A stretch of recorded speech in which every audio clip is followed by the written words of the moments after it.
72 equipaggi provenienti da ogni parte d'Italia per la quinta edizione della marca classica, un appuntamento che unisce le auto storiche alle bellezze paesaggistiche della provincia di Treviso. Una manifestazione che quest'anno ha registrato una partecipazione di vetture d'epoca superiore al 2021 e grande è stata anche la risposta del pubblico che sia sabato che domenica ha seguito prima le prove, poi la gara.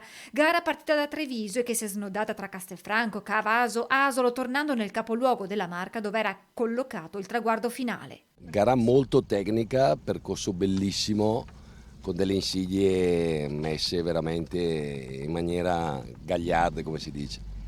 Molto bello, interessante, molto anche tecnico. Sì, ci sono molte cose, insomma, anche piacevoli, voglio dire, anche da affrontare. Da Bergamo, quindi un viaggetto, però siamo contenti, gara veramente organizzata bene. Equipaggi agguerriti soprattutto per la posta in palio.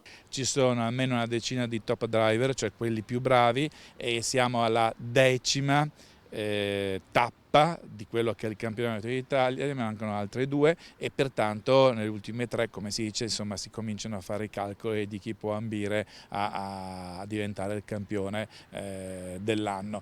Auto d'epoca, tra le più storiche del 1910 a quelle si fa per dire più recenti del 1990, molti provenienti da Lombardia, Toscana ed Emilia-Romagna che oltre al percorso hanno apprezzato la bellezza dei luoghi attraversati perché sempre più la marca classica raccoglie consensi per l'offerta turistica che propone. Piano piano stiamo diventando, oltre a una gara, proprio un marchio di qualità e questo ci fa molto piacere perché la gente ci apprezza soprattutto non solo per i bei percorsi ma anche per tutto il contorno, tra cui la nostra ospitalità e naturalmente la bellezza del territorio di Treviso e della marca trevigiana.